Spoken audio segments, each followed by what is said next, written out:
สบายดีทุกคนเนาะมื้อนี้ก็เป็นอีกมื้อหนึ่งเนาะเป็นการบริหารเงินเนาะหลายคนขอกันเข้ามาเนาะว่าของบ5เหรียญแหน่เนาะอันนี้ก็นำสิใช้งบ5เหรียญเนาะบริหารให้ได้กำไรหรือว่าเทรดให้ได้กำไร100%เนาะมาเบิ่งกันเนาะส่วนหลายเนาะคือหลายคนเห็นในคลิปที่แล้วเนาะที่นำเดินเงินไปเนาะก็นำสิไป 1.57 เนาะมันจะได้3.06เหรียญเนาะทุกคนเนาะ ฉะนั้นคลิปนี้ก่อนอื่นก็เนื้อหาทั้งหมดทั้งมวลนี่เนาะก็บ่ได้แนะนำหรือว่าสักส่วนไผมาลงทุนแต่อย่างใดเนาะสำหรับไผที่อยากจะลงทุนมันศึกษาให้ดีก่อนการลงทุนเนาะเพราะทุกๆการลงทุนมันก็มีความเสี่ยงหรือว่าการเทรดมันก็มีความเสี่ยงเนาะเนื้อหานี่ก็สิเป็นเนื้อหาเกี่ยวกับการบริหารทุนบริหารพอร์ตของเฮานั่นเองเนาะทุกคนเนาะฉะนั้นก็เป็นอีกหนึ่งอย่างเนาะสำหรับอินดิเคเตอร์ที่นำใช้เนาะหลายๆคนน่าจะเคยเห็นนำเนาะว่าโอเคนำใช้อินดิเคเตอร์หยังเนาะ จะเป็นวิลเลียมเปอร์เซ็นต์ R เนาะอินดิเคเตอร์ตัวนี้ค่อนข้างว่าตอบโจทย์หลายเนาะเดี๋ยวคลิปต่อไปเนาะสิมีการที่ว่าเจาะลึกเกี่ยวกับอินดิเคเตอร์ตัวนี้เนาะสังเกตเนาะอัตราวินเรทค่อนข้างว่าสูงเนาะสำหรับนำเนาะสำหรับไผ่ที่จะใช้แม่นให้ไปฝึกซ้อมให้ดีเนาะทุกคนเนาะสังเกตเนาะเนาะคือหลายคนว่าโอเคเนาะงบแม่นเนาะหลายคนเห็นอาจารย์ออกมาแย่หลายคนโอ้มีเงินเฮามีเงินหลายเฮาก็อาจจะได้เปรียบบ่เนาะทุกคนเนาะ เงินหลายเงินน้อยบ่สำคัญเนาะสำคัญอยู่ที่เฮาฝึกฝนแล้วก็การบริหารทุนของเฮาเนาะเดี๋ยวนี้ก็งบ5เหรียญก็ขึ้นมา7จุดปลายแล้วเนาะเกือบฮอด8เหรียญแล้วเนาะทุกคนเนาะเฮาตีเปอร์เซ็นต์ก็ถือว่ากำเก่งแล้วแหละเนาะแบบนี้นะส่วนหลายนำเทรดจริงๆคันฮอดใหญ่ก็บ่เกิน10%เนาะทุกคนเนาะเอาเด้อนี่เฮาก็ไปกันต่อเนาะทุกคนเนาะการเทรดก็คือเห็นแหละทุกคนเนาะมันก็ช่วงนี้แม่นช่วงตลาดที่ว่าค่อนบ่มั่นใจปานใดเนาะทุกคนเนาะก็คือทุกคนเห็นนั่นแหละเนาะ เอิ้นว่าปกติเนาะเวลานำเทรดอินดิเคเตอร์เหล่านี้นำจะบ่ค่อนข้างเข้าเนาะในออร์เดอร์ที่เป็นแบบนี้เนาะแต่ว่ามื้อนี้ก็สิมาบริหารให้ทุกคนเห็นว่าเนาะนำสิเข้าเกือบว่าทุกส่วนของตลาดเนาะเข้าให้เบิ่งเนาะมันก็สิมีช่วงได้ช่วงเสียเนาะแต่ว่าโดยรวมถ้าเฮาบริหารเป็นเนาะเห็นบ่แล้วเฮาก็สิมีกำไรเนาะอันนี้เนาะฉะนั้นอันนี้แหละอันนี้เป็นสเตตเมนต์การเทรดเนาะนำวินมา3ไม้ติดเนาะทุกคนเนาะ เป็นการเรียนที่เทศมื้อนี้เป็นเทศทองคำเนาะหลายคนว่าอยากเห็นเทศทองคำให้เบิ่งแด่เนาะนำกสิบริหารให้ทุกคนเบิ่งเนาะว่าถ้าหากเขามีเงินน้อยเขาต้องตั้งใจศึกษาตั้งใจเรียนรู้ตั้งใจฝึกฝนตัวเองเนาะเดี๋ยวนำสิมีคลิปเกี่ยวกับมือใหม่เริ่มจากจังแน่เนาะเกี่ยวกับเป็นเรื่องความรู้โดยตรงเลยเนาะมี EP 1 EP 2ไปเรื่อยๆเนาะเดี๋ยวรอติดตาม2 DK นำเนาะนึงเนาะเดี๋ยวสิเอามาลงให้เนาะทุกคนเนาะอ่ะ เดี๋ยวเราไปต่อนะทุกคนเนาะส่วนหลายเนาะถ้าว่าโอเคเนาะนำวินนำกับสิบริหารเงินไปเนาะนำจะบริหารเงินแบบให้มันว่าให้มันตอบโจทย์เนาะสั้นๆเนาะถ้าส่วนมันเสียเขากันยังจะมีทุนที่จะบริหารเป็นเนาะอันนี้งบ5เหรียญได้เนาะหลายคนว่าโอ้เนาะจานออกมาทีละงบละร้อยจานก็มีกำไรแท้เนาะแนวของน้องเชดเนาะหรือว่าควายเทศนี่ควายมีงบแต่5เหรียญ10เหรียญคอยบุฮู้สิบริหารเงินจังได๋เนาะ มื้อนี้ก็นำเก่างบ5เหรียญคือกันเนาะมาบริหารทุนให้เบิ่งเนาะซะอ่า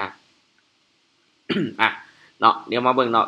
ช่วงที่เสียก็จะเสียเนาะมื้อนี้ก็บ่มั่นใจปานใดเนาะถ้ามันอยู่โซนนี้เนาะเป็นโซนสุ่มเสี่ยงเนาะคือนำสอนตลอดเนาะนำจะบ่มั่นใจแต่ว่านำสิออกให้เบิ่งเลยว่าตลาดที่ตัวเองบ่มั่นใจตัวเองก็ยังกล้าออกเนาะแบบนี้เนาะ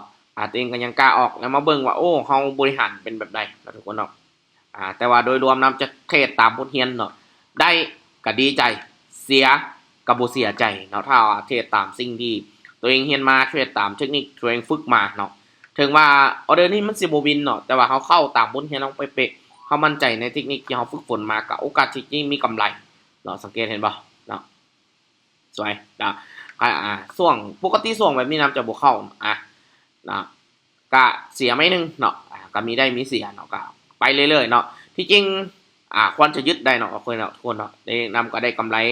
100100%เนาะ100%ละแต่ว่าโอเคเนาะเดี๋ยวสิไปต่ออีกหน่อยนึงเนาะเดี๋ยวสิไปเบิ่งอีกหน่อยนึงก่อนเนาะทุกคนเนาะเดี๋ยวสิไปอีกหน่อยนึงเนาะโอเคเนาะโอเคเนาะขายรอบนึงเนาะโอ้ยปรับเงินหอมนี่เดือน1.7เนาะเอิ้นว่ามันกระชั้นชิดเนาะก็เลยปรับกดไปเลยเนาะถ้าบ่วินก็บ่เป็นหยังเนาะนำก็ยังมีเงินสามารถบริหารเนาะอันนี้ก็สิเป็นสเตตเมนต์การเทรด คือทุกคนเห็นเนาะว่าบ่มีไผเนาะที่จะเอาชนะตลาดได้ว่าตรงๆเลยเนาะอยู่ที่ว่าเราจะหาวิธีพลิกแพลงเนาะเราจะหาวิธีการแนวใดให้เรียนรู้แล้วก็ให้สามารถพัฒนาหรือว่าว่าอยู่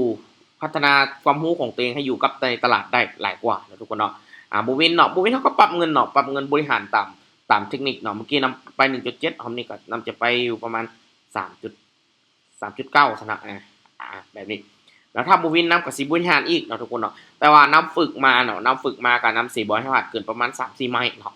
3 ไม้อย่างแบบนี้2 ไม้ 3 ไม้เนาะก็จะพยายามฝึกอยู่ตลอดเนาะฝึกอยู่ทุกมื้อเลยเนาะโอเคเนาะออกเลยแหละเนาะทุกคนเนาะขอไปเลยเนาะโอ้บ่ทันเนาะจะบ่เป็นหยังเนาะทุกคนเนาะดีเนาะเฮาก็คือว่าโอเคเนาะเฮามั่นใจแล้วเฮาก็จัดเนาะบ่มั่นใจก็ผ่านไปเนาะแต่ว่าอันนี้นำออกให้เบิ่งเลยเนาะออกให้เบิ่งเลยเนาะก็จังซี่แหละทุกคนเนาะการเทรดมันต้องอาศัยประสบการณ์เนาะต้องอาศัยบทเรียนเนาะคนเฮาต้องเริ่มปูพื้นฐานมาตั้งแต่การลงทุนเริ่มต้นมาเลยแหละเนาะทุกคนเนาะเฮาต้องเริ่มต้นปูพื้นฐานมาดีๆแล้วเฮาจึงเรียนเทคนิคของเฮาเนาะเรียนไปในสเต็ป1สเต็ป2สเต็ป3สเต็ป4ไปแบบนี้เนาะฉะนั้นอันนี้คือเป็นปัจจัยสิ่งที่สำคัญหลายเนาะทุกคนเนาะฉะนั้นเนาะเมื่อกี้คันกดออกก็ถือว่าวินได้เนาะเห็นบ่เนาะเทคนิคเวลาเฮามั่นใจเนาะโอกาสที่เฮาจะชนะก็ค่อนข้างบ่มีสูงเนาะทุกคนเนาะคือนำกล้าบอกเลยว่าบ่มีอีหยังเนาะที่ว่า 100% แล้วก็บ่มีอีหยังเทรดแพลตฟอร์มใดที่เทรดแล้วบ่เสียเนาะมีเนาะทุกแพลตฟอร์มเทรดแล้วเสียเบิดเนาะแต่ว่าอยู่ที่ว่าเฮาจะหา